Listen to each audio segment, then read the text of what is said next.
আসসালামু আলাইকুম ভিউয়ার্স, আজকে নিয়ে এসেছি তোমাদের জন্য তেল ছাড়া স্বাস্থ্যকর রাতের খাবার অথবা ডিনার রেসিপি। আর সেটা হলো চিকেন নুডল স্যুপ রেসিপি। আমি যেভাবে তৈরি করেছি এভাবে তৈরি করলে ছোট বড় সকলেই পছন্দ করবে। আর এটা অনেক অনেক সুস্বাদু একটা রেসিপি। তো প্রথমে আমি একটা প্যানে পানি দিয়ে দিয়েছি। এখন এই পানির মধ্যে আমি দিয়ে দেব হাড্ডি ছাড়া কিছু চিকেন। এখানে আমি মুরগির বুকের মাংসগুলো নিয়ে নিয়েছি। এখন এটাকে ঢেকে আমি সিদ্ধ করে নেব। তো এটাকে সিদ্ধ করার সময় এর মধ্যে যে এই ফেনাটা রয়েছে এই ফেনাটা সম্পূর্ণ তুলে ফেলে দিতে হবে। আর এই কাজটা কিন্তু অবশ্যই করতে হবে, তা না হলে কিন্তু আপনাদের স্যুপের টেস্টটা ভালো হবে না। এজন্য এই ফেনাটা অবশ্যই তুলে ফেলতে হবে। তো ফেনাটা সম্পূর্ণ তুলে নেওয়ার পরে এর মধ্যে আমি দিয়ে দিচ্ছি 3টে আস্ত রসুন, সামান্য আদা কুচি, একটা এলাচ ও আস্ত কিছু কালো গোলমরিচ, আর দিয়ে দেব স্বাদ মতো লবণ। এখন এগুলো দিয়ে এই চিকেনের টুকরোগুলোকে আমি ভালোভাবে সিদ্ধ করে নেব। তো এগুলো সিদ্ধ করে নেওয়া হয়ে গেলে আমি এগুলোকে তুলে নেব।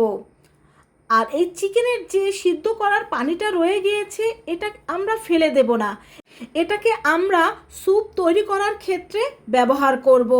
তাই চিকেনটা সিদ্ধ করার পর এই পানিটা ফেলে না দিয়ে এটাকে রেখে দিতে হবে। এখন যে চিকেনটা আমরা সিদ্ধ করে তুলে নিয়ে রেখেছিলাম সেই চিকেনটা কিছুটা ঠান্ডা করে এভাবে কাঁটা চামচের সাহায্যে আমি ছাড়িয়ে নেব। তোমরা চাইলে এটা ছোট ছোট করে কেটেও নিতে পারো। তো সব চিকেনগুলো আমি এইভাবে কাঁটা চামচ দিয়ে ছাড়িয়ে নিচ্ছি।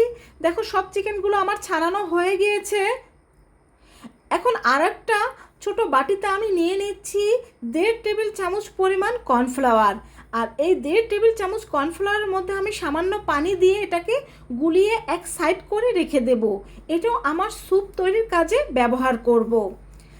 এখন একটা প্যানে দিয়ে দিচ্ছি আমি 2 টেবিল চামচ পরিমাণ মাখন, আর এর মধ্যে দিয়ে দিচ্ছি 1 টেবিল চামচ পরিমাণ রসুন কুচি। এখন এই মাখনের মধ্যে আমি রসুনটাকে ভেজে নেব। আর এটা যেহেতু হেলদি একটা ডিনার রেসিপি তাই এখানে তেল না ব্যবহার করে মাখনটাই ব্যবহার করবেন। তো এখন দিয়ে দিচ্ছি আমি 2 টেবিল চামচ পরিমাণ পেঁয়াজ কুচি। এখানে পেঁয়াজ কুচিটা বেশি ব্যবহার করা যাবে না। আর দিয়ে দেব এখানে আমি 1.5 টেবিল চামচ পরিমাণ গাজর কুচি। এখন এগুলোকে আমি 2 থেকে 3 মিনিট ভালোভাবে একটু ভেজে নিচ্ছি।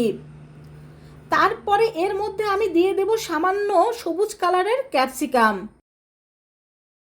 তো ক্যাপসিকামটা দিয়ে দেওয়ার পরে আমি 1 মিনিটের মতো এটাকে একটু নেড়ে নিচ্ছি। তারপরে এর মধ্যে দিয়ে দিচ্ছি সামান্য পরিমাণের কাঁচামরিচ কুচি। এখানে ঝালটা আপনারা আপনাদের টেস্ট অনুযায়ী ব্যবহার করবেন।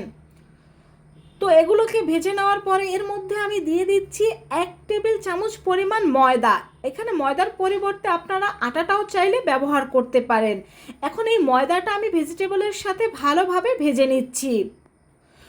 তো এটাকে ভালোভাবে ভেজে নেওয়ার পরে আমরা চিকেন সিদ্ধ করার যে পানিটা রেখে দিয়েছিলাম সেই পানিটা এখানে ছাঁকনির সাহায্যে ছেঁকে দিয়ে দেব। তো এর মধ্যে আমি এখন পানিটা দিয়ে দিচ্ছি।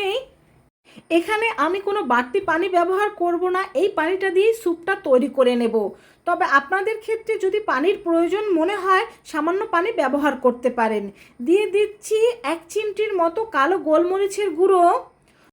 তো পানিটা সামান্য কিছুটা গরম হয়ে আসলে এর মধ্যে আমি দিয়ে দিচ্ছি সেই চিকেনগুলো। চিকেন দেওয়ার পরে পানিটা ফুটে ওঠা পর্যন্ত আমরা অপেক্ষা করব। এখন এখানে আমি নিয়ে নিচ্ছি চিকেন ফ্লেভারের 1 প্যাকেট নুডলস। আর এখানে আপনারা যে কোনো ধরনের নুডলস নিয়ে নিতে পারেন। এখন এই নুডলসের অর্ধেকটা আমি ব্যবহার করব।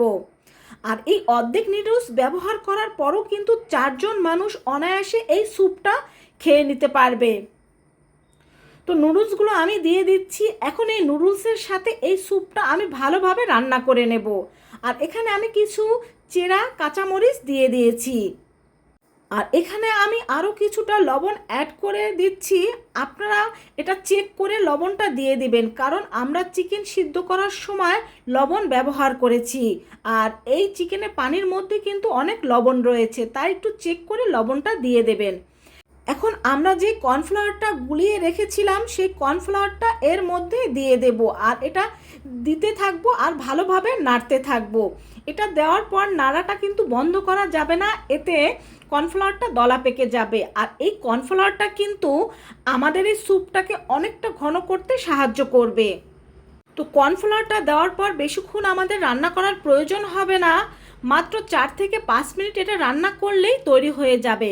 তো দেখতেই পাচ্ছেন একেবারে এটা কিন্তু ঘন হয়ে গিয়েছে আর পারফেক্ট একটা স্যুপ তৈরি হয়ে গিয়েছে।